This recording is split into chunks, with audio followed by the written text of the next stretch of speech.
Okay, hi everybody. Welcome to the first ever virtual BOHS regional meeting. I'm Mary Cameron. I'm your organizer for the Midlands. This is technically a regional meeting, but as we've gone online, we were able to advertise this out UK wide. We've had a huge response. There are over 100 people in here. It's amazing. So thank you everyone for taking such an interest in helping keep these regional meetings alive. Although not so much regional anymore. Just a quick message to our usual Midlands group who may be listening. Once things are back to normal and we're able to start meeting up again in person, I have had to source a new venue. Unfortunately, Chateau Impney, that was our usual venue in Droitwich, had to permanently shut. But I've made arrangements with an alternative venue, which is Brock & Co. Hall Hotel in Kidderminster. It's not far off the M5. So I look forward to seeing you all again in person sometime soon. But until then, we'll keep things virtual. I do have our next online meeting in the works. This will hopefully be on the latest developments with metalworking fluid management, as well as seafood allergens exposure monitoring. I just need to lock a date and time with the speakers. So please keep your eyes peeled for that. Fingers crossed that one works out. And for now, though, over to Lee from BOHS, who is going to take us through some of the logistics of GoToWebinar and also introduce our speakers. So over to you, Lee. Hi, everybody. So after today's session, we'll be running a Q&A session with our panelists. So we've got Alison Marjorie, who is the president-elect for BOHS, who will be doing an update on all things BOHS. So if you've got any questions for her or for our speakers today, Helen Taylor and Chris Packham, who are doing the skin survival in a COVID-19 world. If you've got any questions for them as well, just put them in the chat box on the right-hand side. You may need to just expand the control panel with the little orange arrow, and then we will run through as many questions as we can at the end. If we don't get through them all, we'll put your questions to the panelists and we will email out the Q&A afterwards, along with a recording of this webinar.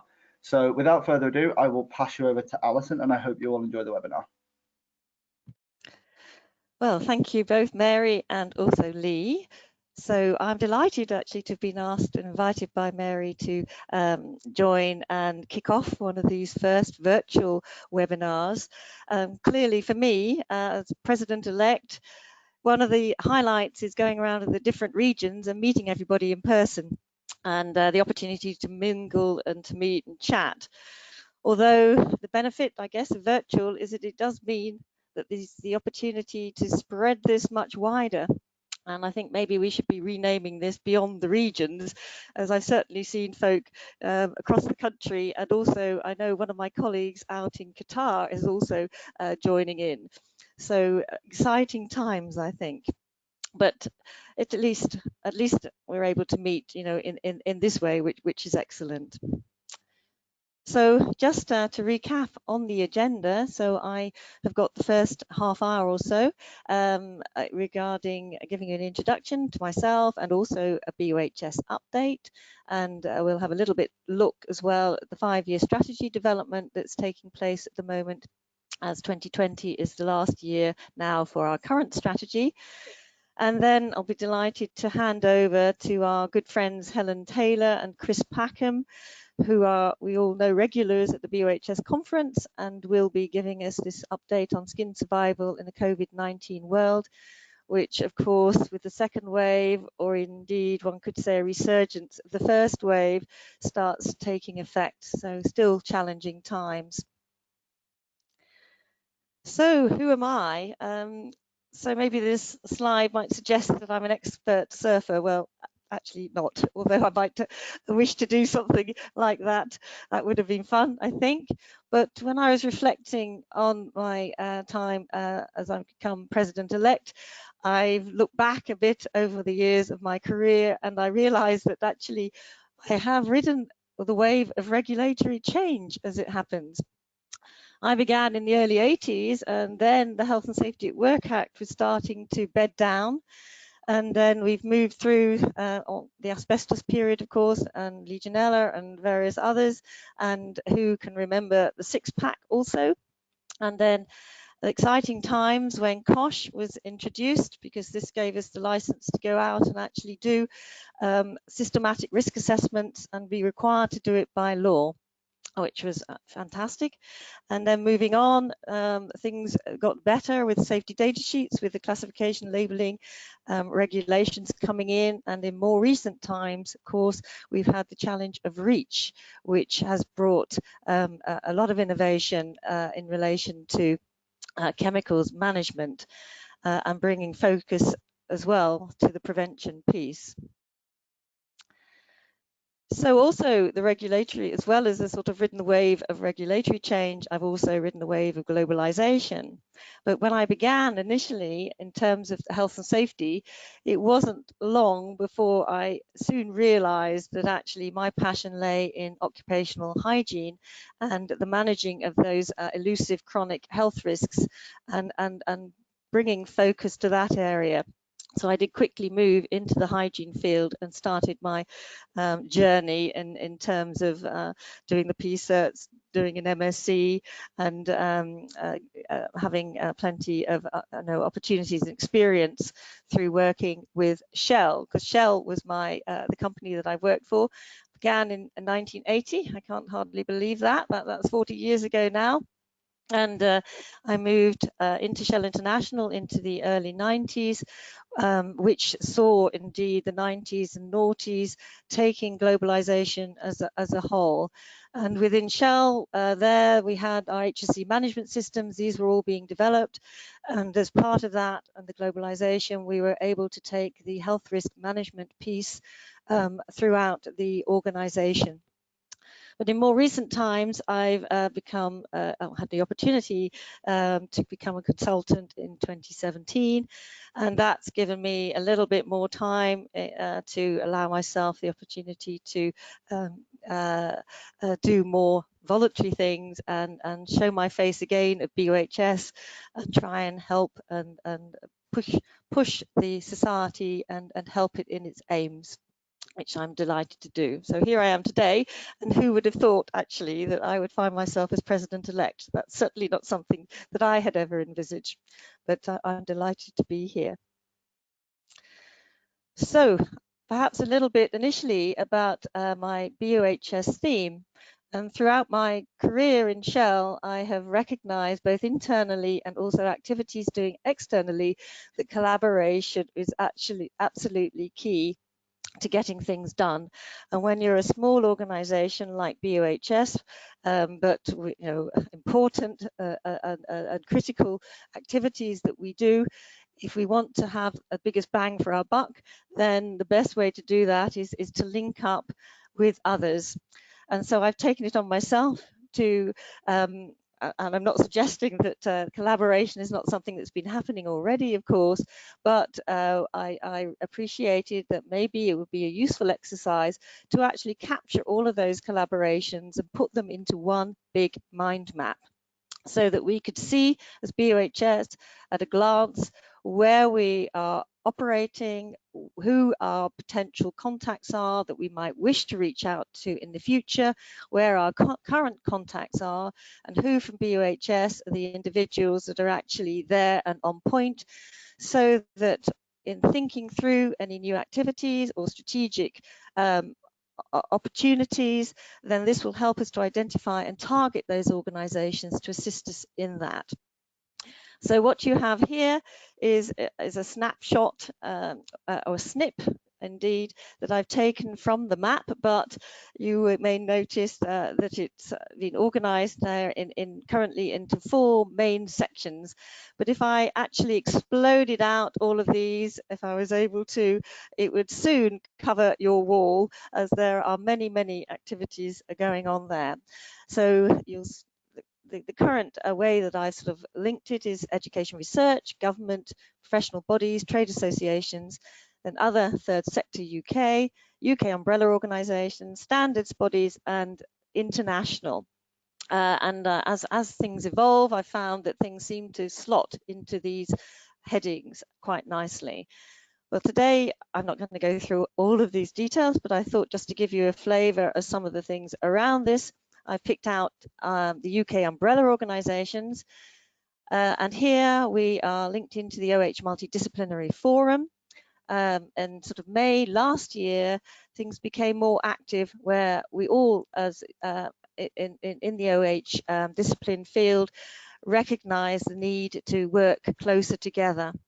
And indeed, through COVID, we found ourselves actually with weekly meetings where we're liaising and making sure that we are aligned on what we think are important issues, and also sort of pulling together to push and try and influence. As also the Council for Work and Health. This is a government-sponsored council that was set up, I think, some 10 years ago now. Again, bringing in many different occupational health disciplines and not just occupational health, covering all elements of health from the well-being also. And this is a way in order that we can work in a joined up way in terms of any consultations, etc., that might be coming out of government.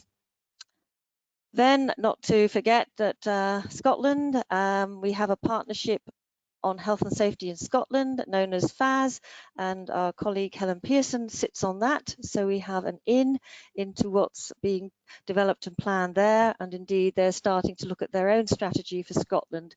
So we will be involved in that discussion. And Construction Industry Training Board, another critical organisation. And here, and I know Mary is a member for BOHS. I know this now, having spoken to her about my map. The Construction Dust Partnership is building and working towards and supporting the Breathe Freely activities that we're doing. And also not forgetting a construction skills certification scheme, which is so critical to make sure that people are actually well have the appropriate skills, etc. Once they're on the construction site for their particular activities. And I know that we're looking in here at asbestos and also some discussions with ILEVI, also looking to see how that scheme might be extended to their organisation. Now, government, that's, I should not ignore that. And of course, a very critical group, Health and Safety Executive, who we work closely with. And within there are a number of groups that pull people together, such as the Asbestos Leadership Council, the Healthy Lungs Partnership, and Health and Construction Leadership Group. And that indeed is linked now to the Construction Dust Partnership. So there are links that go from one section to another. And so we can see where those links are now, which again helps in anything that we're designing. There's also all party parliamentary groups. You may recall that the silica, the new asbestos, this was a report from one of these groups, and we were able to input into that activity. And indeed, we are looking at the moment to push that back up the agenda, as the report that came out in February time has now, well, with COVID, it's all gone into the background, but it is still critical that we do take some action on this silica piece and use this opportunity to try and bring it back to the fore. And so I think it was last week or 2 weeks ago that we actually put out a press release on that. And here, Department for Work and Pensions and Department for Health and Social Care, well, these have well been in the fore with COVID. And although we have some links, we don't have that many, but they're improving all the time, as you might imagine, as the piece and concerns in relation to the prevention that was rather lacking, one might say, in the early days of this pandemic. Business, Energy, Industrial Strategy. This government department, again, perhaps we need to be working more closely with them. We have a Brexit looming and many aspects of that that could impact how we wish to operate and what priorities and things we might wish to take forward to government. So just a snapshot of some of the elements there. And I'd also like to bring the international to our attention, a number of activities going on in that area. Within Europe, that there is the EU, a new EU occupational hygiene platform that was set up just a couple of years ago, and the first year has been setting it up and getting everything organized, but they're now starting to get in shape to start to influence things. And one of their first key activities is going to be a workshop looking at the curriculum for occupational hygiene across Europe. And we have Karen Bufton is our link into that group.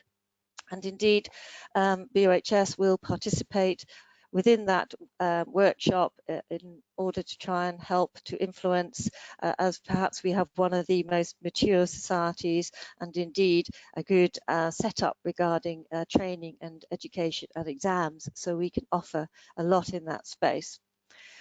Then also the International Occupational Hygiene Association, IOHA, Dave Marsh, he's our contact in there, and that brings us links into the World Health Organization, International Labour Organization, and the United Nations. Now, as a common theme for all the hygiene societies is the push to try and get prevention out there, and occupational hygiene as a recognized profession that is missing in so many cases. And not to forget that we also have many national occupational hygiene associations with whom we have some close links. And Australia and also New Zealand, they have run with our Breathe Freely activities and are promoting that within their own countries. So there's opportunity for sharing as a quid pro quo. So much going on. And I think I'd like to also highlight that I'm conscious that there are obviously a lot of local collaborations that are going on that might be of interest to BOHS as a whole. And so although I have been reaching out to many individuals, I can't reach out to all, of course, but the plan is to put up a small questionnaire and send that out to all of our members and ask you to provide us with any of your own links, so that if you feel that these links could be appropriate and useful for BOHS as a whole. So you will be hearing more on that. So to BOHS update. So I think some of the things I was telling you on the previous slide, of course, was updating on activities, but then just I thought to focus on a number of things that have been going on. And I don't know about you, but since I've been sitting here as President-elect, right involved in the middle of it, I'm blown away actually at how BOHS and the members and our head office have actually taken the challenge of COVID and the need to sort of lock down and work from home and move into this virtual world by storm. And we have a lot to thank them for. And activity has carried on regardless. So we have the launch of the mentoring platform that has happened this past 6 months. And now we have 48 profiles from mentors and 36 matches already, and 46 profiles from mentees, 24 of whom are matched. Now, I've been lucky that I've come from a large or corporate organization, global organization, multinational, who have indeed quite a number of occupational hygienists, not as many as we'd like, as we always feel the fight to get more experts involved, but I've had the opportunity to share and to engage with other experts as I was growing through my career, and so the value of mentors and indeed as a mentee, or as a mentor, to actually reach out to mentors to share your experience, etc. It is a very valuable experience and enjoyable experience. So I do encourage, if you're not on there yet, to get yourself listed. Then the development of the virtual capability. So 2 weeks ago, we saw OH 2020 online. Maria and her team have managed to pull out all the stops and get us out there online with a successful conference, and also a number of webinars that are taking place. We've also had Lisa Williams and her team of Quals on the online courses and exams and moving. In fact, it's sort of, I think we've been wanting to move in that direction, but this has absolutely pushed us and has moved us forward perhaps a year, 2 years, who knows, in order to get ourselves ready for this online piece, which brings much more flexibility to the ability to give courses and exams. So there's lots of work going on in that area. And we're all getting used to meeting via MS Teams so that we can work remotely and still engage and get on with the business of BOHS. So a revamp of the website and branding, well, I think we've been talking about this for a while, but there have been a number of glitches, I know, with the organisation that was asked to support or given the project to support us on this, and things have not gone as well as we'd like, and I know it's been a frustration for the head office team in this regard, but it will be launched shortly. I think we've got over all of those issues, and so it won't be long now before we have our new website and rebrand. And of course, our flagship journal, the Annals. If you were listening in to the conference last week, you'll be aware of the fact that NOAA Sexis has actually is standing down, and you will also have met Dr. Rachel Jones, who's the Industrial Hygiene Director at the University of Utah, who BOHS are delighted to have as NOAA's replacement. And so we hope and expect that the Annals will go from strength to strength under her guidance. Then new courses. They've been busy, as I mentioned, not only not globalizing, excuse me, but going online.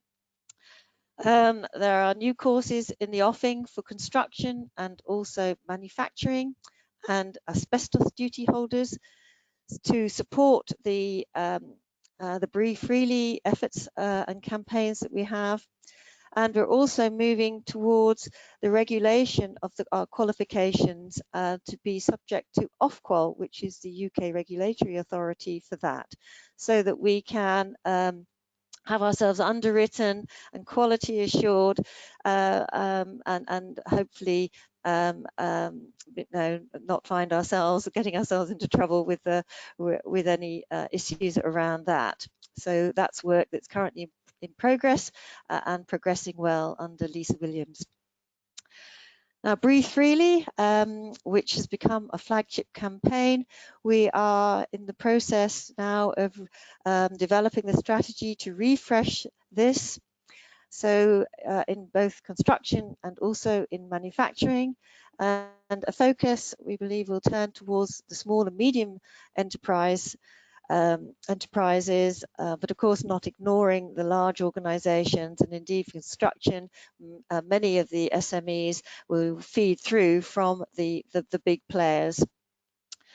But nonetheless, this is still where a lot of the issues are, and so it's important that if we're going to have the absolute impact that we wish, that we do need to get out to the small players. There will be a new website platform for Breathe Freely. The current one doesn't provide sufficient in relation to flexibility and user friendliness, etc. So that is going to be revamped. And we've also, in terms of the control selector toolkit tool that we have for the welding piece, that an app will be developed. This was a key item or suggestion that came forward, so that you can actually have it on your phone, and the Welding Institute put themselves forward to help to support in that. And I mentioned earlier that Breathe Freely has actually been picked up by our Australian and New Zealand colleagues, who are running first off with the silica piece and the issue around the kitchen fitters, which is coming to the fore now in terms of the rise in silicosis and other illnesses associated with silica, that's again coming to the fore. So they were delighted to take our kit and tools, etc., which they are also promoting under the BOHS banner, and we're pleased to share that. So you may, I hope, have noticed that increasing visibility via social media. So we're now LinkedIn, Facebook, Twitter, and last month, Instagram account was launched. So if you wish to keep up to date with everything that's going on in BOHS, then please do follow us.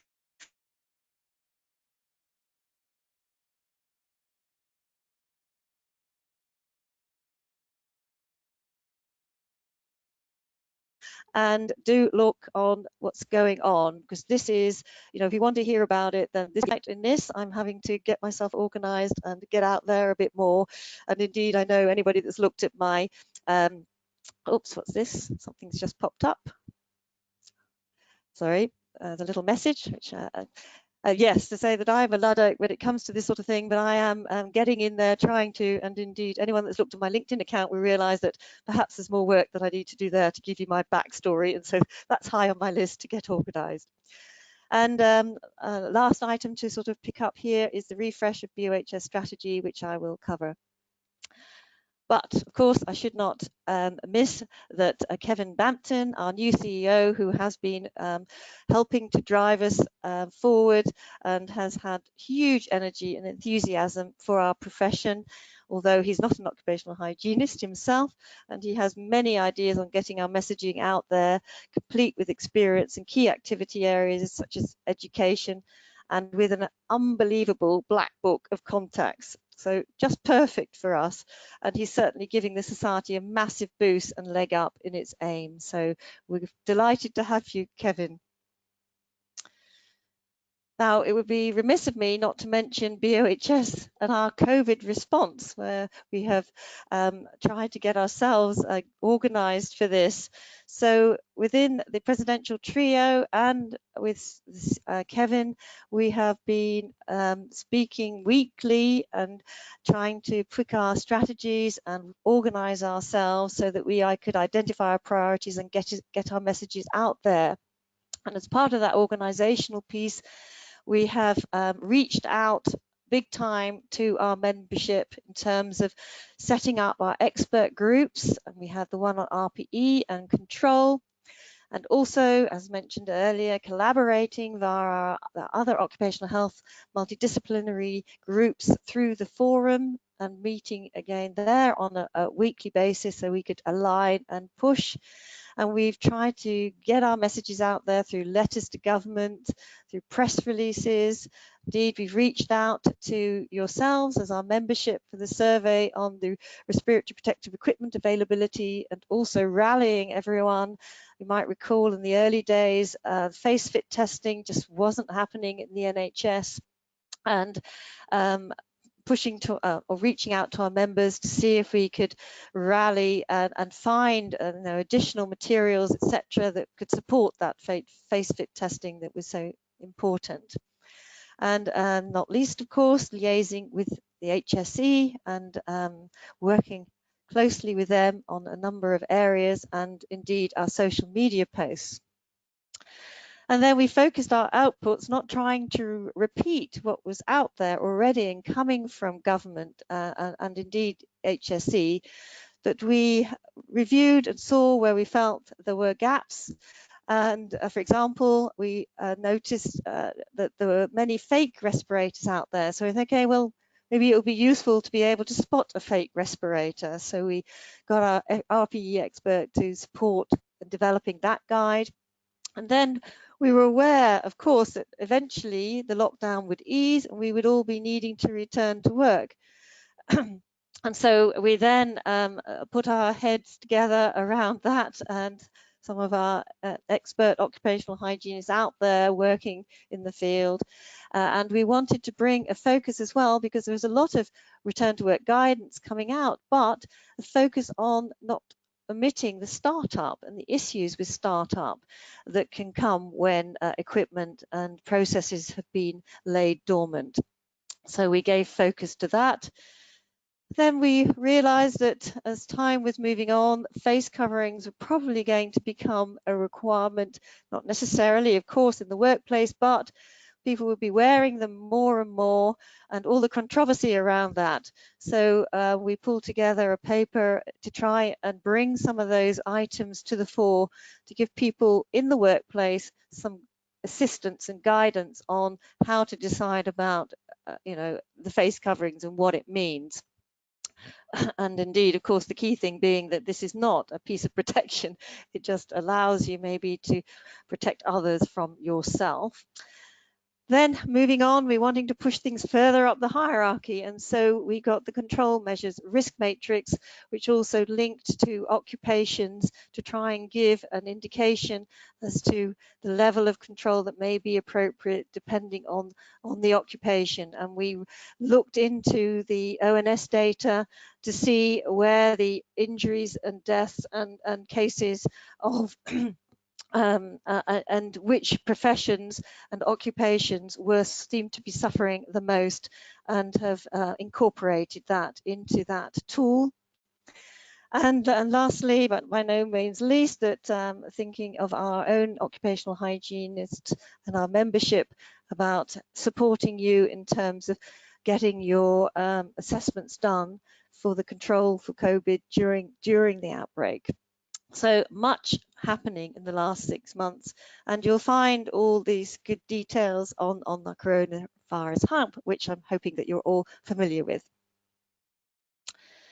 So just to move now across to a last couple of slides, just to introduce a bit about the strategy refresh, which is taking place at the moment. And I think it's fair to say that this is more about an evolution rather than revolution, as you can see here from what we've got on this slide. So our mission is to safeguard the UK's current and future worker health through effective management of the workplace environment.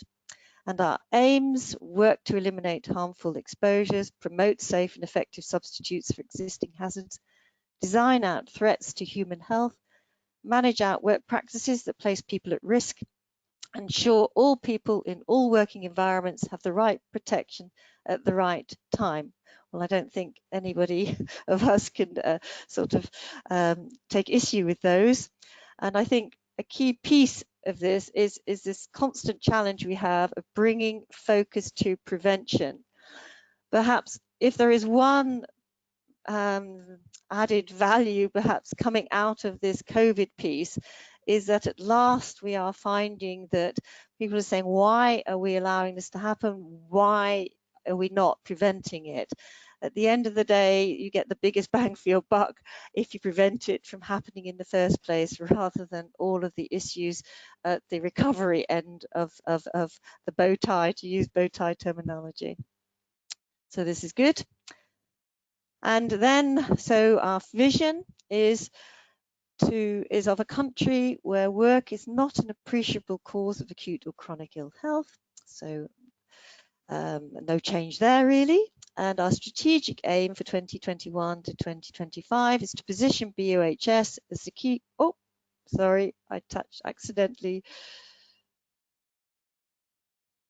Yeah, apologies for that. I accidentally touched the keyboard. So a strategic aim to position BOHS as a key scientific professional body influencing change towards a healthier working environment. And we've picked out 3 key development areas, as you can't clearly do everything. And that is to develop an explicit professional standards framework. And we want here to underwrite what is meant by occupational hygiene, and to clarify expectation and what it is to meet that expertise.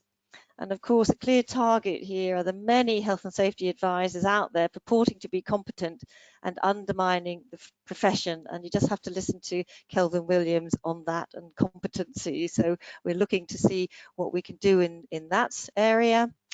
Then higher education strategy. And some of you may recall that Alex Bianchi steered a project to review occupational hygiene within the higher education sector. And unfortunately, it made for very worrying reading. So currently, there is no standalone first degree available, and there's diminishing numbers of universities offering MScs.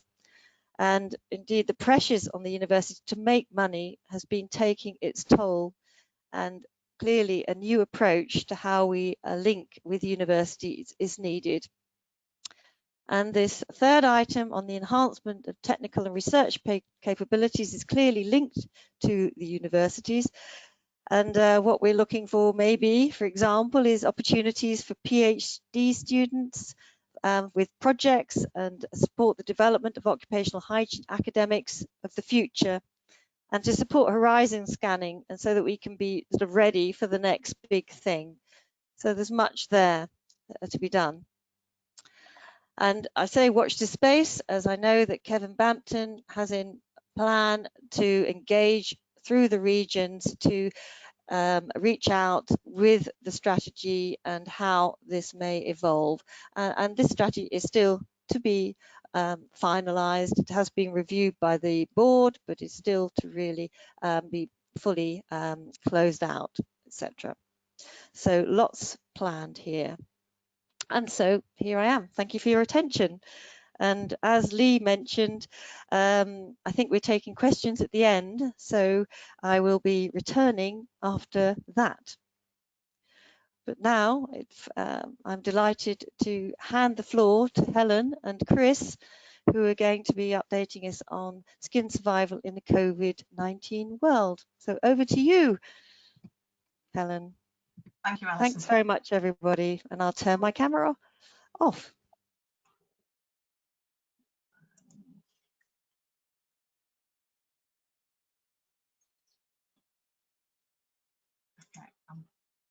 Okay, everybody can now see my presentation. So, skin survival in a COVID-19 world. It's been quite an interesting last few months with many changes in the way we live. And so this presentation is about the skin's role in that, and actually how our skin can actually survive COVID-19. So the presentation itself will have an overview of infection prevention for COVID-19. I'll talk a little bit about the skin physiology and function, and that's relevant to how things have happened with it, or what's happening with the skin, and what might happen with the skin, and how we can make sure the skin survives COVID-19. So the effective preventive measures on the skin, the implications for skin and skin exposure, and then minimising the impact on the skin, and how we can actually get our skin back into good condition and keep it there. So COVID-19, it's certainly changed the way we live our lives quite significantly. We are all having to adapt to new ways of doing things, and this is a prime example of how we're adapting to our certainly changed circumstances at the moment. And part of that has been our attempts to make the world COVID secure, so our workplaces, public places, schools and homes. Because the reality is we can't make them completely COVID secure. We are largely looking at where we can minimise the risk of people passing and catching COVID-19 from these various locations. So infection prevention, you have our donor there in the centre of the diagram. So this is the person who may be aware that they have COVID-19 or maybe asymptomatic. And there are a number of ways in which COVID can be passed on to others. You see, you can through direct contact with somebody else, or through contact with surfaces that then somebody else actually contacts. So what we have direct airborne exposure, direct skin-to-skin contact, and indirect surface-to-skin contact. And they all have their different levels of risk and likelihood. Most of us are aware of the various restrictions that have been put in place and the various measures that we've taken to avoid the airborne exposure. So we have respirators, face masks, face coverings, social distancing, and simply staying at home and staying out of the way of others, so that we are not at risk of being exposed to COVID-19, and also that we're not at risk of passing it on to somebody else. And we've done many of these successfully, not entirely successfully as the numbers would suggest at the moment, and it does vary quite significantly. And I am sure all aware of many of the problems faced with certainly the respirators, face masks and face coverings, and even things like the social distancing. But direct airborne exposure, if we don't come within a certain range around an individual who has COVID-19, we won't actually be at risk of getting COVID-19. So if we take a look at direct skin-to-skin contact, so this is where we come into contact with somebody who has COVID-19 on their skin. It passes to yourself, and then actually, usually by touching things like the face, this is then actually absorbed into the individual. So the ways we've actually got of minimizing or eliminating direct skin-to-skin contact is gloves, hand washing, and hand sanitizing. So all of these can be very, very effective. As we'll talk about a little bit later in the presentation, they have their impact on the skin, but also there are also ways in which they can fail us. And then we have the indirect surface to skin contact. This is much harder to see when this is happening. I don't know whether others will remember there was a series of adverts. It's actually about food hygiene and food safety and getting food poisoning. But there was a series of adverts where you had sort of pink on the screen, which was passed from place to place, and how this could end up in somebody's sandwich and lead to food poisoning. So it was a series of public health adverts a few years ago, and this is very much the same thing. It's very easy, particularly with something that we can't see, such as COVID-19, to not realise it's being passed on via surfaces. And there are various ways in which we can bring this home in training, but essentially we're dealing with something you can't see.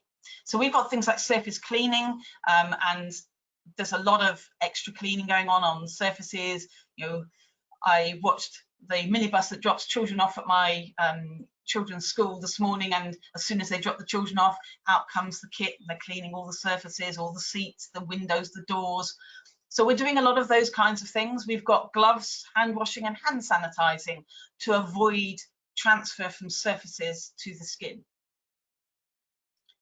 That's some of the things we're doing.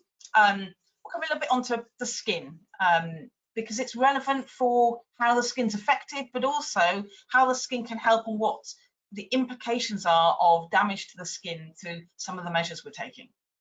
So the skin, it's made up of 3 main layers. At the bottom layer, subcutis, also known as subcutaneous layer, subdermis, subdermal layer, adipose tissue. It has quite a few names, largely made up of fatty cells, varies quite considerably in thickness across the body. Then we have the dermis. So this is largely made up of elastin and collagen fibers. So this is the layer that gives the skin its strength, its flexibility, and its elasticity. It's also where we find things like sense organs, sweat glands, sebaceous glands, so producing natural skin oils. The microcirculation, so the capillary bed, is also found in the dermis. There are a number of things that are found there, and we also have some immune cells that are found in the dermis, so namely mast cells. Then we have the outermost layer, the epidermis. So this is where we find the barrier function. So this is a really key layer to what we're trying to achieve in terms of protecting people from the world around us. And it's also the layer that's probably most affected by what we do in our environment. So in itself, it's made up of layers, which we'll talk about in a minute. But this is the layer this is the key layer for protecting us. Varies again in thickness, so all the layers of the skin do. So the dermis, around 2 to 4 millimeters, depending where on the body. The epidermis is much thinner, it's about 0.1 millimeters. So I said it was made up of layers, and I'll get the screen to advance. So made up of layers. The main cell type in the epidermis is the keratinocyte. It's formed in the bottom layer, the basal layer, by mitosis. So this is where you have one cell that divides into 2 identical cells. One of those cells stays in the bottom layer, in the basal layer, and the other cell makes its way outwards. A number of things happen to this cell as it makes its way to the surface of the skin. Firstly, it fills with a fibrous protein called keratin. And by the outermost layer of the epidermis, the stratum corneum, it's become a flat, horny cell. And the stratum corneum actually is made up of dead cells. So when the cells enter the stratum corneum, they lose their living nucleus. So the stratum corneum is made up of these flat, dead, horny cells. And it's layers and layers of these. So although there it shows there's lots of layers, it's actually very, very thin, although there are many, many layers of the stratum corneum.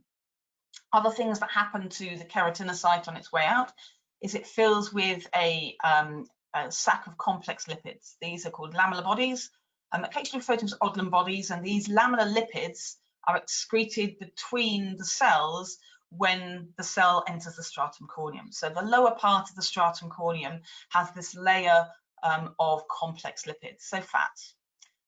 So they're very, very complex because this layer is incredibly special. It's made up about 50% ceramides, and then it's also made up, I think, 25% of omega fatty acids, and the rest is made up of other lipids. And they form a very, very special matrix. And this matrix is incredibly clever. It allows a small amount of water to leave the body, keeping the stratum corneum itself well hydrated. However, it keeps most of the water in the body. And this layer of lamellar lipids is perfectly formed in an individual at skin temperature.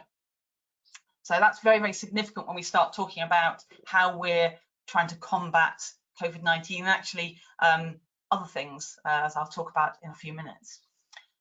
So other things you'll see in the epidermis, you'll see a melanocyte. That is the cell that produces melanin, so the pigment that gives us our protection from UV, and also affects skin color. And then you've got the Langerhans cell on the right-hand side there, and that is an immune cell. It's involved in type 4 immune responses, so allergic contact dermatitis. And you see there the mast cells down in the dermis. They're immune cells that are involved in type 1 reactions, so immediate type reactions, allergic contact urticaria. You'll notice that those cells are both in the living cells. The stratum corneum is actually where you find the barrier, both the physical and the chemical barrier. And with stratum corneum, we thought for many years it's made up of dead cells. Actually, it's a very, very dynamic layer, a layer we still have a lot to learn about. It's so dynamic, there's actually an International Society of Stratum Corneum Research.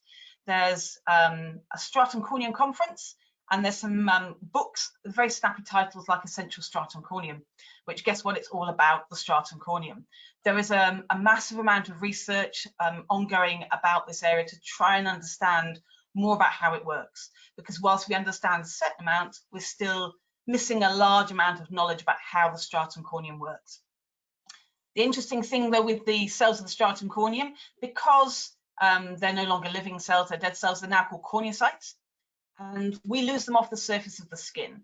We are continually losing cells off the surface, and they form in the basal layer, migrate out, and we lose them off the surface. So the epidermis has a renewal rate, usually around about 4 to 6 weeks of a cell forming in the basal layer and migrating and being lost off the surface. And then on the very surface of the skin, you'll notice it's got a hydrolipidic film. This is a mix of sebum, so natural skin oils, and sweat. And this hydrolipidic film has a couple of main roles. One is to do with moisture balance. So I mentioned the lamellar lipids, this lamellar layer in the bottom part of the stratum corneum being our moisture barrier, which is semi-permeable. To keep the water in the stratum corneum, kind of needs a bit of help. So this hydrolipidic film helps maintain moisture balance in the stratum corneum. So that's one role of it. The other, particularly when considering COVID-19, is very, very significant. The hydrolipidic film is usually acidic, and this helps retard colonization by bacteria and viruses, but also penetration of those into the body. So this is part of our defense against microorganisms, so bacteria and viruses. I mentioned it was a barrier. When we look at the stratum corneum, we can think of it as a brick wall. So the cells are a physical barrier. Then we've got the chemical barrier and the lamellar lipids. This helps keep the moisture in the skin. This water will actually eventually evaporate off the surface. So this is called transepidermal water loss. There are things that will affect this layer. So you notice there I had two little arrows, detergents and solvents. We use detergents and solvents. We use these to clean and degrease. These will have exactly the same effect on our lamellar lipids as they will on the grease that we are trying to remove from, roast tin or the work surface in a work environment. So anything we use to clean and anything that cleans well will have an impact on that layer. The better it cleans, the more of an impact. Detergents tend to have a slightly slower effect than solvents, although solvents, the skin has the potential to recover a little bit quicker because they're very short-lived, the effect on them. That said, those impacts can leave the skin more susceptible.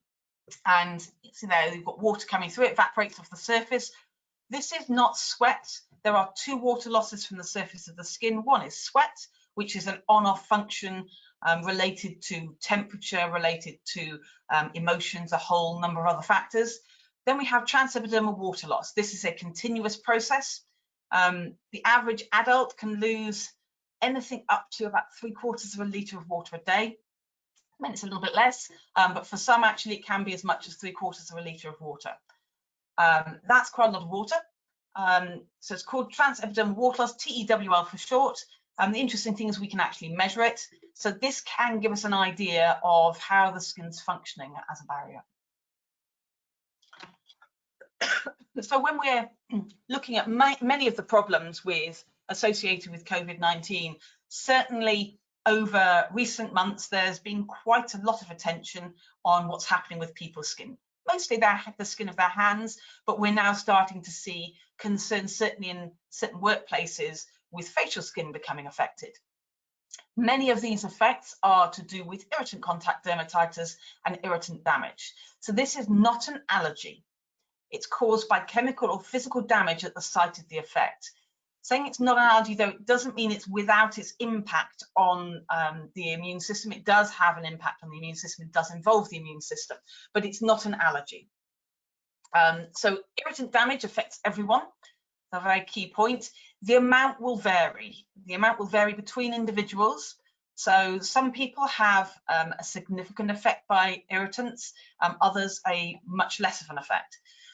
It will not always necessarily be the same for individual chemicals.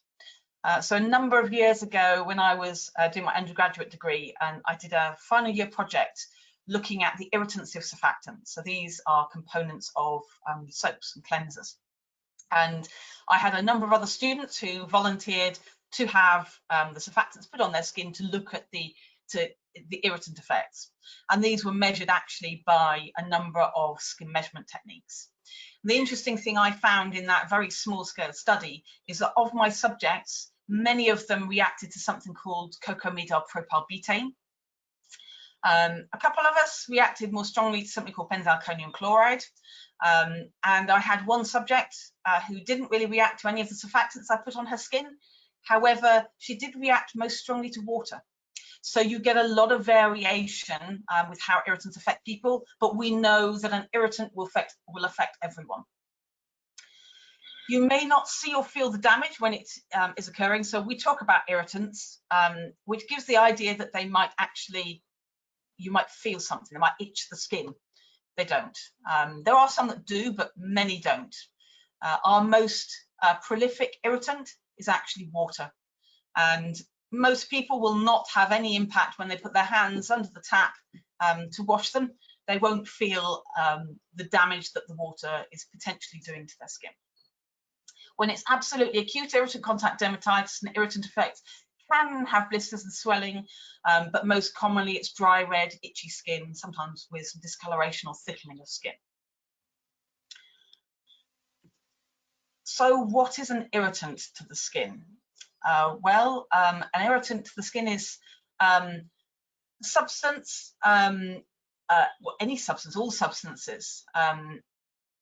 You've also got friction, physical abrasion. These can be an irritant to the skin. Pressure.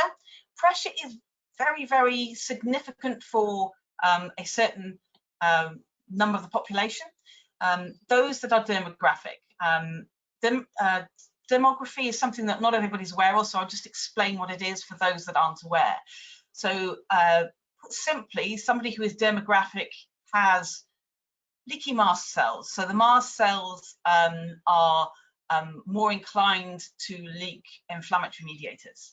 So when you apply pressure to somebody who's demographic, their mast cells leak inflammatory mediators and you can get welts on their skin.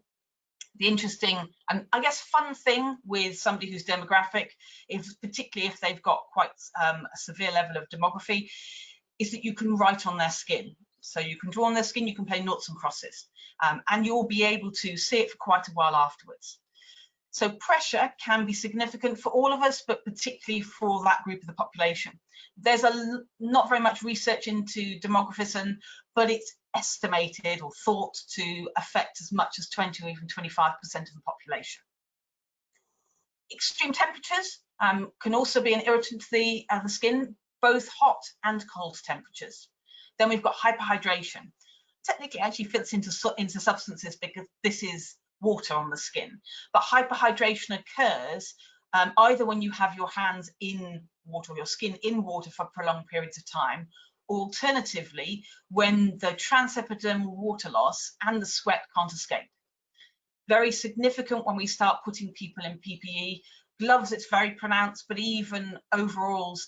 And of course, now we have to consider for many more people some of the face coverings, face masks and respirators, and the impact this will have on hyperhydration in the skin.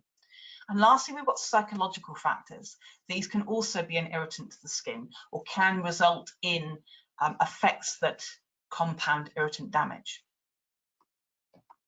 So with infection prevention measures, we've got quite a range of things that we're doing.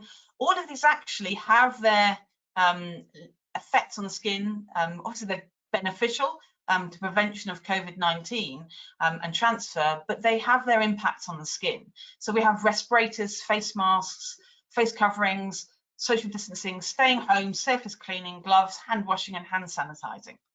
So I'm going to look at each of these and some of the ways in which they can impact our skin.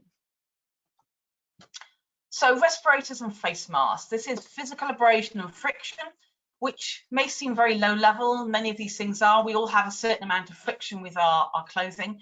But the interesting thing is actually for particularly susceptible individuals, this can cause problems. And with irritant problems in the skin, it's very much to do with the amount of exposure, not so much that something's happening. So water being an irritant is it's a very mild irritant. It's the volume that then becomes the problem. So it's the same with any irritant to the skin. And what's quite interesting and I guess ironic is that I have myself suffered from irritant contact dermatitis. Mine wasn't occupational. It was quite a good number of years, a couple of decades ago now. And I had it where I had tight fitting clothing. So particularly underneath my bra where it's quite tight fitting, and thought largely to be caused by my own sweat, residues of washing powders in my clothing, and physical abrasion and friction. And it was the combination of all of those things that actually resulted in my problem. Interestingly, it took quite a period of time to get it under control. It took 18 months for me to get it properly under control. So pressure is another thing with respirators and face masks. We hope everybody's been doing proper face fitting, particularly with face masks that actually fit over just the nose and mouth. You will have an area around, if they've been fitted properly, that where it can be quite tight fitting, and that pressure can, for some more than others, have an impact. Then we have hyperhydration, where you've got moisture buildup because the water that's coming off the skin, both the sweat and the transepidermal water loss, cannot escape. And that in itself can cause damage. So same thing with face coverings, although without the pressure. So physical abrasion and friction and hyperhydration are all things that can actually impact the skin to do with face coverings. And something I should probably mention actually with things like hyperhydration, part of the problem with hyperhydration is that it makes the skin more porous.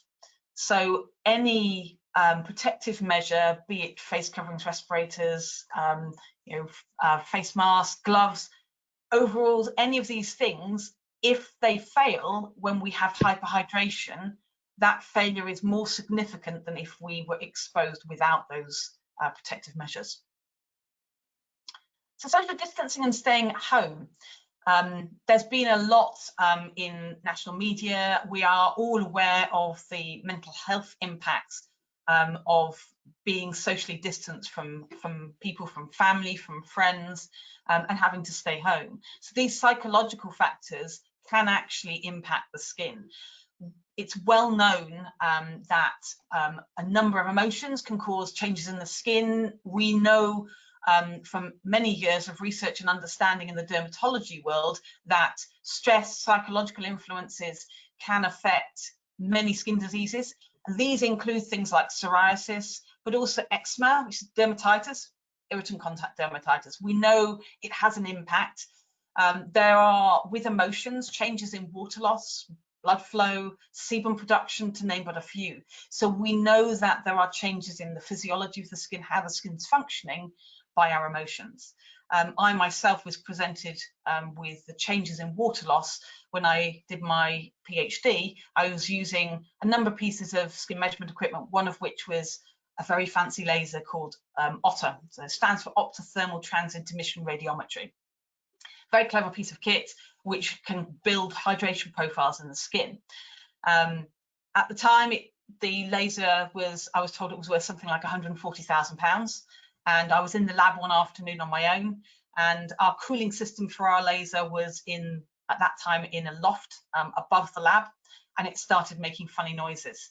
And this was early days of my PhD, and I wasn't as familiar with how robust some of this equipment can be. And I'm sitting there and I'm thinking, uh-oh, I've broken £140,000 worth of laser. And I'm starting to panic, and I can feel my emotions rising. And at the same time, I was measuring transepidermal water loss, and you could see the rise in the transepidermal water loss that followed my emotions. That continued to rise to a point where I thought the experiment was somewhat pointless, because I could no longer see what I was seeing. All I was seeing was my panic. So I shut down the laser, shut down the cooling system, everything settled back down, including my emotions and my transepidermal water loss measurements. So we know that our mental state affects the skin. We also know that our mental state can actually affect things like sleep. And there's a lot of studies, particularly coming out of the cosmetic world over the last couple of decades, of how much impact sleep can have on our skin. The way we sleep, the quality of our sleep, it affects the skin. It affects the skin in a temporary manner in terms of mechanical properties and functionality of the skin. It can even actually affect the skin in a long-term capacity. So there has been research done in Newcastle looking at the long-term damage, RNA damage to skin cells. And they have found a number of factors that were perhaps less expected, sleep being one of them. So lack of sleep and sleep disturbance can actually have a long-term aging effect of the skin. So surface cleaning, we have irritant substances. We've also got sensitizers in many of the surface cleaners, and possible physical abrasion and friction. Interesting aspect of sensitizers, I've talked a lot about irritant damage. But with irritant damage comes an increased risk of allergies, or developing sensitization and allergies. So when we're irritating the skin, when we're causing damage with irritants, we are increasing our chance of developing sensitization and eliciting reactions. So there's a whole range of things there with surface cleaning.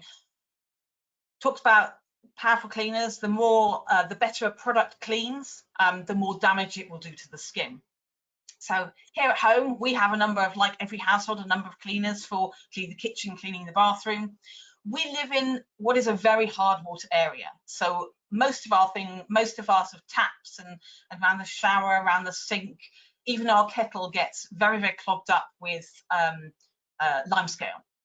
In fact, we go through probably slightly more kettles than the average household for exactly that reason, or at least the average household outside of this geographical area.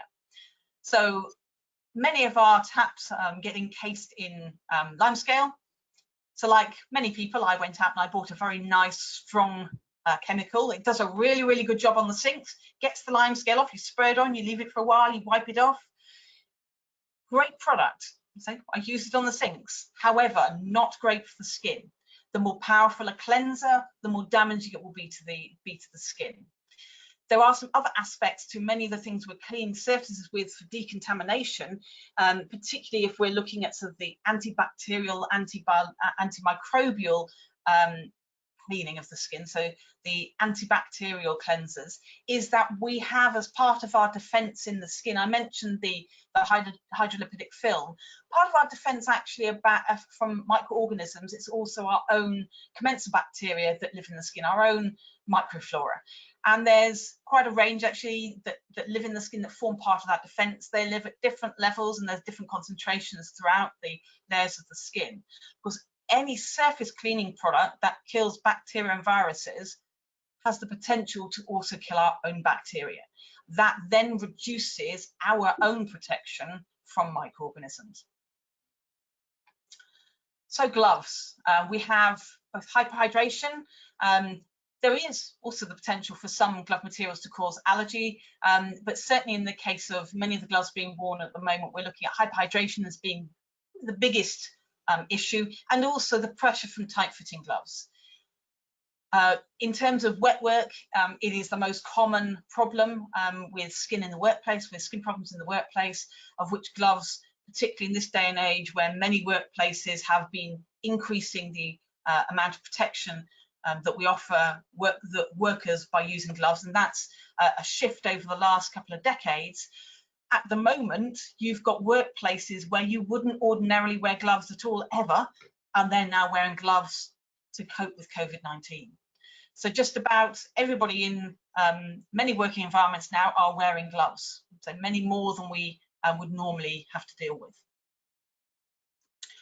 And then lastly, we have hand washing. I will talk a bit more about hand washing when we talk about personal hygiene in a few minutes. But we've got irritant substances, we've got sensitizers and the biocides, and particularly using antibacterial cleansers. Again, comes back to them being sensitizers, potential for allergies. We've got extreme temperatures. There's been a lot of variety of advice given, and some of it is well-meaning, but not particularly good for protection against COVID-19. One radio program I was listening to a few months ago, a lady had rung in and said, well, you know, we have lots of children come to our site, so we advise parents when they're bringing children to our baby and toddler classes to wash their hands with water as hot as they can get. This won't necessarily do a great deal in terms of killing off bacteria and viruses, but what it will do is have an impact on the skin. Unorthodox cleansing, I used to be surprised what people will actually wash their skin with. This is an area which can be quite amusing on the one hand, but has a serious side, that people will often clean their skin with some of the most damaging items. The most memorable for me had to be some people washing their faces with an industrial hand cleanser and a Scotch-Brite pad, and they were convinced that it was oil and grease that was causing actually facial dermatitis in this case. So people will do things to clean their skin that are quite extreme. Then comes hand sanitizing. So there are some formulations that can cause irritant damage or sensitization and allergy. So these are mainly referring to things like the alcohol-free.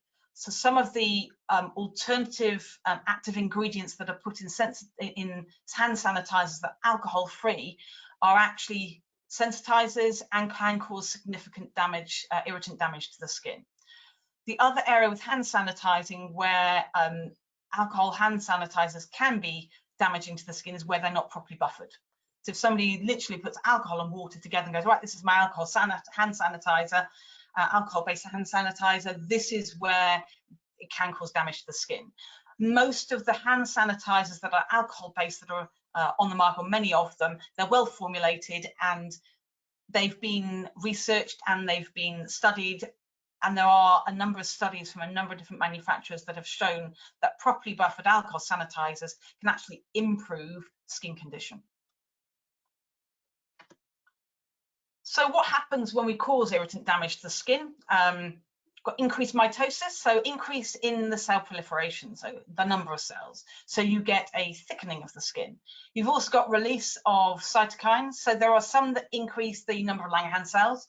If you remember when I was talking about the skin, these are cells that are involved in allergic contact dermatitis reactions. So there is a lot of evidence to suggest that you need irritation, or irritation will certainly help sensitization and listing of allergies. And some of the most potent sensitizers for allergic contact dermatitis are actually irritants as well. We've got increase in cell adhesions as cells stick together, and then we've got increase in blood flow. The cells sticking together is relevant if you start looking at removal of layers of skin cells. One of the studies I did during my PhD was looking at the impact of subclinical damage. So my whole PhD was all about subclinical irritant damage. But this particular study was looking at the impact on cell adhesion. It's a very simple study where I actually removed all the stratum corneum using a method called tape stripping. It's exactly as it sounds. You stick tape on the skin and you pull it off. And when you pull it off, you pull away a certain number of skin cells. In my particular study, normal skin took 40 tape strips to remove the stratum corneum. And for subclinically damaged skin, it took 20 tape strips. This is that cell adhesion. When we start putting that into normal practice, we have to think about how that impacts things like putting plasters on and taking them off. You've got damaged skin, you're going to remove more cells and therefore leave your skin more susceptible, as it has less of a layer for protection. We've also got actually very notably a decrease in natural moisturizing factors. So these are components that are found in the cells that bind water. And so we get a decrease in skin hydration. This has a knock-on effect because the cells of the stratum corneum become smaller, their functionality is less, and you have pathways. So it's this drop in natural moisturizing factors that leads us to the visible signs of dryness and cracking, and this in turn opens up pathways through the skin, making the skin more permeable for many other substances. So bacteria, viruses, other chemicals that can cause systemic damage. Release of inflammatory mediators, and there's an impact on the barrier function of the skin as well. Most irritant contact dermatitis will present as cumulative. So we come into contact with an irritant, some damage is done, the skin being pretty remarkable will repair that damage. Over time though, we have a build-up of damage. This is unseen, you can't see it, you can't feel it, it's just occurring. It will vary from individual to individual because we are all unique individuals. We all have a unique threshold. So this is the point where the skin starts showing the physical signs: dryness, redness, cracking, perhaps even some swelling and blisters. If we take action or we give some time off work or off exposure, then the skin will return to a normal appearance. The threshold does drop a little, so it takes a little bit more time. At this point, it doesn't take much. You'll see that it's quite close to the threshold. It doesn't take much to push somebody back over their threshold. So what's very common with irritant problems is they come and go. And it's a lot of this that's being seen in the general population and being commented on through a whole variety of media, even on things like Jeremy Vine's show on Radio 2. It's been commented on that skin with the increased hand washing and all the measures we're putting in place is a lot drier, a lot more damaged. What we actually need to do is be careful how we're doing things so that we can keep far enough away from our threshold that our skin never gets to that stage. There does come a point if we do nothing at all, which hopefully we won't see with that many people, where the skin can't repair itself. So health implications of irritant damage. I mentioned some of them as we've been going through. So we've obviously got irritant contact dermatitis. We have reduced barrier function. So that puts us at increased risk of colonization by bacteria and viruses. We've got increased risk of allergic contact dermatitis, increased risk of systemic damage, and an increased risk of psychological stresses. Anyone who has suffered from a skin problem will know that in itself it's not very pleasant. It can create in itself a downward spiral with the psychological components. It also can affect sleep as well, because it's not a very comfortable situation to be in. So minimizing and mitigating some of the problems we're seeing. So education is one of the things we can do: skincare, correct use of PPE, lifestyle choices and nutrition. So the education, it's central to it all. We all need to understand about the importance of high standards and our role in achieving them. And at this current time, normally I would talk about, everybody within the workplace needs to understand, but actually there's a wider society need to understand the need for high standards and how to achieve them. We need an awareness. There is workforce training, and actually our role in workforce training can have a knock-on benefit to society as a whole. So ongoing training and awareness as well. And when we think about training, we talk about being brief and informative, interesting, interactive, figures, targets, hand washing, glove use, all very important things. Normally, we would talk about the workers' week as being this. So we have 40 to 48 hours each week at work, 48 hours in bed. Then we've got over 70 hours for domestic chores, leisure activities, etc. The interesting thing at the moment, though, with many of us not actually in the workplace working, that puts many of us with 120 hours at home. Now, also, when we're in the workplace, there's a group of people, you've got the health and safety officers, occupational health professionals, occupational hygienists, who are all there working towards keeping people as safe as possible. When they're working from home, you can do very much more what you like, and many people have the perception that what is in the home is safe. And that's not the case. There are many things in the home that can cause a significant level of damage to the skin. So roles for good personal hygiene. The longer you leave the soiling on the skin, the more time it has to damage, the more difficult it will be to remove. And in the case of bacteria and viruses, actually, the more easily it will be to transfer them to others, the more time we have to do that. That said, so we've got to make sure we encourage frequent cleansing. The downside of that, those all cleansers will cause some damage to the skin, so we need to also balance that with excessive washing being avoided. Using the correct cleanser, this is the mildest that would adequately remove soiling. It's better to have a milder chemical in the cleanser and a scrubbing medium than it is to have a stronger chemical. So when we talk about sort of washing the hands, I talked about education, and this is an interesting thing. So I guess my soapbox is education of hand washing, because when we have adults that we are expecting to wash their hands, we make an assumption. We're making the assumption that we can, that people know how to wash their hands, that they are aware of all the things they need to do in order for their hands to be cleansed properly. And actually, when you think back to when we learn how to wash our hands, we learn washing our hands when we are children. This became even more apparent for me personally when I had children and I was trying to teach them how to wash their hands.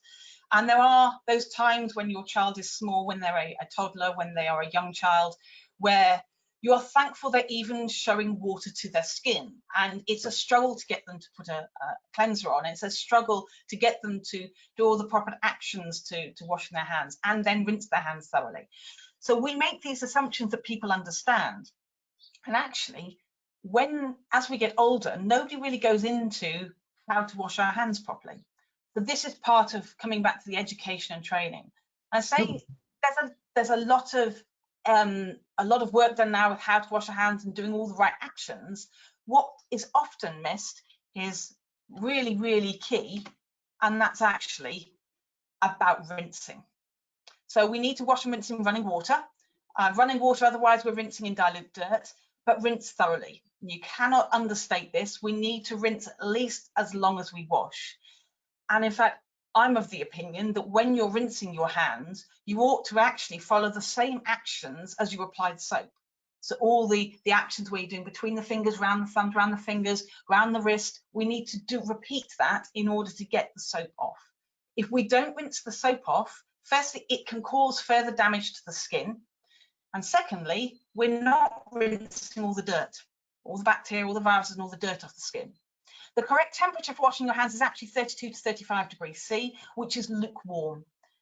If you wash in water that is very hot, as we would with our dishes when we're doing, if we've got a roast dish on a roast tin on a Sunday and we're doing the washing up, we put hot water in the washing up bowl to help break down the grease. It will do that with your skin. We'll do that with that lamellar layer.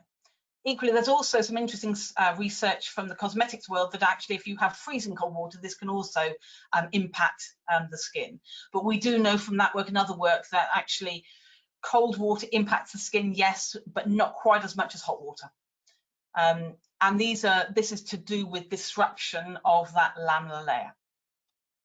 So I can't see you all, but I'm hoping that you're going to follow with this next slide. So what I want you to do is rub your hands together as if you're washing your hands, starting now until that timer stops moving.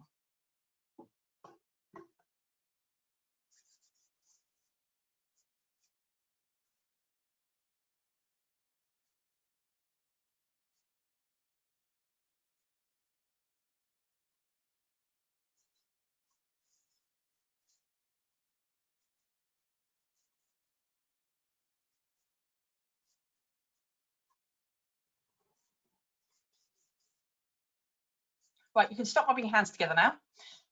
That was approximately 30 seconds. And the reason I've got you to do that is about this next slide. So antimicrobial, antibacterial cleansers. So this is data for, fairly typical data for a common active ingredient. And there's our 30 seconds. So many of the antibacterial, the biocides that go into these products, they have really, really good effects in reducing bacteria and viruses on the surface, on the physical surfaces, but also surface of the skin. However, many of them need 1 minute to 2 minutes to have the full action.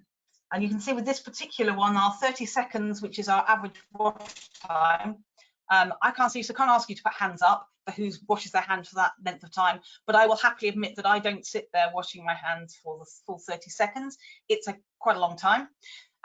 So there's our average hand wash time. You can see the reduction for this particular active is actually 20%. So in fact, your antibacterial cleanser doesn't have a great deal more effect than your standard mild cleanser. Here's the data for alcohol. Alcohol is slightly different. You can see at 30 seconds, still you're looking at some 90%. The difference actually is with how it works. Because it works on evaporation, you will inevitably have the length of time necessary for it to have its action. That's the first thing. The second thing is actually to do with how the brain functions. So this is to do with the brain having nothing else to think about when you're standing there washing your hands. If you are rubbing your hands with alcohol sanitizer, generally speaking, you don't stand by the dispenser. It's a bit like when you brush your teeth. You're supposed to brush your teeth for 2 minutes. I'm very lucky. I've got an electric toothbrush that has a different vibration when you've got to 2 minutes. And I stand there occasionally with nothing to do, no children to deal with. So it's a pretty boring thing standing there for 2 minutes brushing your teeth. It feels like it takes forever. If I've got the children to deal with, or I've taken my book into the bathroom to read whilst I do my teeth, it goes very quickly. And this is because the brain is focused on something else. Same with alcohol sanitizers. Generally, we are doing something else whilst we're actually sanitizing. So some of the impacts of antibacterial cleansers, they tend to be more irritant than mild cleansers. Most of the antibacterial, antimicrobial ingredients are actually sensitizers. I went to a presentation a number of years ago now where one of the dermatologists there said, well, antibacterial, antimicrobial ingredients, biocides, it's very much a case of not if they're a sensitizer, but when we discover they're a sensitizer. And that's part of the way in which they work. Few people actually use them long enough for their full effect. So this is one of the areas where, and it's what you commonly find is people not in so much in workplaces, but actually in their own homes, they will buy an antibacterial cleanser thinking that they are doing the right thing and having a better impact, when in fact it's the opposite. We then got drying the skin completely. Best methods are paper towel or linen toweling. These are by far the best methods from the skin's point of view. They cause the least damage to the skin. With paper towel, you need to pat the skin dry. And you need to use a moisturizer every time you wash your hands. The only time you don't want to use a moisturizer is when you're going to put your hands straight in a pair of gloves. And then it's a case of using a moisturizer whenever you can. This also brings me to a little point that I'll mention as to where we put the moisturizer. In our kitchen, we have a kitchen sink like everybody else, and we have hand washing soap as well as our washing up liquid by our kitchen sink. Our moisturizer is actually on the opposite side of the kitchen. So we have a heated towel rack in the kitchen, which is where we have the towel for drying your hands, and the moisturizer is actually on the work surface by this heated towel rack. And this is because when I dry my hands, it's I'm most likely to remember to put a moisturizer on And my husband's most likely to put the moisturiser on if it's right by the drying facilities, because otherwise I've got to remember to go back to the sink. So location of our moisturiser needs to be where we dry our hands. So in terms of lotion or cream, there are some studies that show thick creams can make normal skin more susceptible to irritant damage. So lotions tend to be preferable from that point of view, but also they tend to be more acceptable to the workforce. However, one company's cream is another company's lotion. The important message is actually little and often, at home as well as at work. And my favourite question that I get asked is actually to do with what moisturiser I would recommend. And I have a lovely answer. This is an answer that I love to give because I know how irritating it is, but it's actually the correct answer. And that's one you like. And I know what I'm being asked. I'm being asked for a brand, a particular product as to being the product to go and look for and buy. We will all have different preferences on scent of a product, the feel of a product, whether it works for us. I mentioned the irritancy and the surfactants being different with different individuals. It's the same with any product. So what works for me might not work for the next person. So finding one that you like is the biggest step. That's the key factor, because if you like it, you will use it. So when using gloves, we need to make sure people put them on correctly, remove them correctly and carefully. There's no point having gloves on if we then take them off by touching the outside and contaminate our skin. And this, I know there's a number of things people talk about with sort of washing gloves, and again, back to the radio, there's a piece on the radio about washing gloves so that you don't transfer from the glove to a surface for contamination. It's the same. We need to be very careful. It's as easy to actually transfer, if not easier to transfer contamination with a glove than it is with a hand. With a hand, you often feel it. With a glove, you don't. If we are going to wear gloves for long periods of time, we need to wear an absorbent underglove for preventing the damage that hyperhydration can cause. We change gloves at safe intervals, but this needs to be done correctly. Don't use creams immediately before putting gloves on, as I said before. I said gloves transfer as easily. There are some lifestyle choices that can help as well. So we have things like exercise. This can help with staying positive, with endorphins, with actual psychological aspects of skin effects. Making sure we get good sleep. Spending time outside. This helps with things like vitamin D. Again, something to do with the skin is that it produces vitamin D. And from those that are much more expert in this field than myself, I understand that vitamin D we produce ourselves is actually of a better quality than we get from diet. So spending time outside is a good thing. Then we have nutrition, which is actually the last thing I'm going to talk about today, which comes back to the we are what we eat. We've probably all heard this phrase before, and it's very much the case with the skin. So I mentioned the skin, it renews every 4 to 6 weeks. It renews from the fuel we give our body. So we need to make sure that we have a diet that is high in omega fatty acids, ceramides. These are both key components of that laminar layer. That laminar layer is also renewing. Therefore, if we don't have quality input, quality fuel going in, then it's much more difficult for the skin to produce an effective barrier. Then things like antioxidants, there's quite a bit of research that shows antioxidants can help minimize damage to the skin. And we also need to make sure we have sufficient fluid intake as well. These are all things that will help the skin be the best it can be. I'm hoping we've still got a couple of minutes for questions. Thank you for your attention today. If you have any questions later that you don't get around to asking today, please feel free to get in touch. Okay. Well, thank you, everybody. Excellent presentations. Really well done. Very interesting. We can't hear the attendees, but if we could, there'd be a roaring applause. So just use your imaginations, and really well done. Excellent.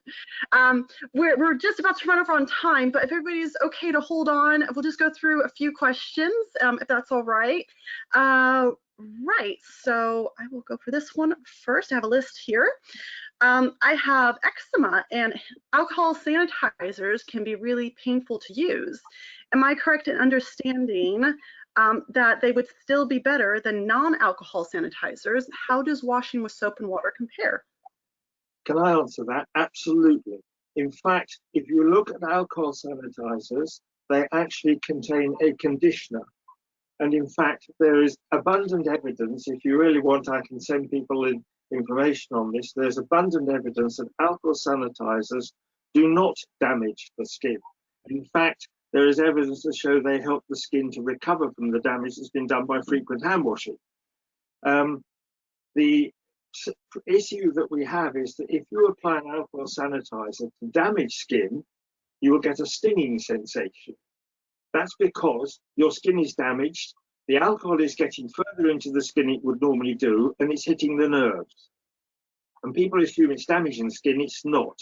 If your alcohol sanitizer is formulated to World Health Organization standards, it will not damage the skin, it will help condition the skin. And it's more effective, again, there's plenty of studies that show that it is more effective than the hand washing at decontaminating the skin. In fact, if you look at the official guidance for NHS hospitals in England, hand decontamination is almost exclusively by using an alcohol sanitizer. Does that answer the question? I'll also just add in there that if you do have things like eczema, when you do wash your hands, the rinsing is really, really important, because you need to make sure all the cleanser is off the skin, because there are many components of cleansers that cause quite significant damage to the barrier layer of the skin. So it's rinsing at the point when you think you've got all the soap off, rinse some more, and then moisturize, and then add into that. There are some things like diets high in ceramides, omega fatty acids that will help. They're not going to be a magic bullet for things like eczema, but they will help the skin form a good barrier. Just to point that when we had the lockdown in March, I was inundated by requests for help from occupational health practitioners to deal with the incidence of damaged skin caused by the excessive hand washing that was going on. I have a document on that. If anybody is interested, drop me an email and I will email them that document. Okay. Excellent. All right, on to the next. I found this one quite interesting, so I'll pick this one. So at a gymnast club, they are using tea tree oil as a cleanser for their skin. Is tea tree oil good for the skin, and does it even clean? No, it won't clean, it won't disinfect, and it can actually be a sensitizer. If you leave tea tree oil exposed to air, it can oxidize, and when the oxidization process creates in the tea tree oil potent sensitizers. Some of them are actually photosensitizers. They can make you ultra sensitive to sunlight. So when it's put into, when it's put into a cosmetic, then they'll often put in other things that will help stop that process from occurring. But if it's used just as pure tea tree oil, not a great idea. It's better there are much better things to use. When you start looking at the sort of cosmetics and toiletries industry, there are many organisations within that works in that sector. They put a great deal of research into how the products work, what the different components do, but also the products as a whole. Okay.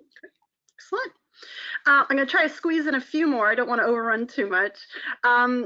Here's a good one. So given the boom in hand sanitizer provision and formulas, what are your views on quality? I've had a few I've been obliged to use in public places that I felt were more akin to industrial surface cleansers, but current circumstances dictate one is forced to be seen to use what is provided. That's true. There are different qualities with everything. Some of the ones that are found out and about are alcohol-free, which is seen as a good thing. In real terms, some of the alcohol-free hand sanitizers are basically surface cleaner that's sprayed onto your hands. Best advice is to carry your own that you know is of a good quality, so that if you come somewhere where you find a product you're obliged to use, that you have questions over the quality. I'm carefully hiding the labels. I can't see what I'm not promoting anybody's product, but that's what I have in my handbag. I also have it in the side pocket of my car, so that I can sanitize my hands whenever I need to. Yeah, so that's the best advice, is carry your own. The problems with the sanitizer is how much do you apply? And of course, everybody's hand is a different size. You think of a child, young child in a primary school, they won't need as much sanitizer as somebody like me with a great big thick hand that takes a size 10 glove, right? And this is one of the problems when you have the sanitizer which has the non-touch, because it only dispenses a standard size. And in fact, that's one of the issues. Your hand sanitizer, you may need to apply enough that it takes at least 20 seconds to dry on the skin to work properly. Okay. And then I think I'll just ask this one last one. Could you say something about appropriate health surveillance in workers? I presume in relation to excessive hand cleaning and use of hand sanitizers. So with health surveillance for skin, what should actually be in place in many workplaces anyway, should be a skin health surveillance program of some kind, ideally with regular skin checks, so visual checks. These can be conducted by a responsible person. So you can train a responsible person to do this. I always say this, you'll probably say I've got a bit of a smile on my face now, because when I say to people, they sort of say, how often? In an ideal world, monthly would be good, which many people go, wow, that's very frequent. This is where you use the responsible person.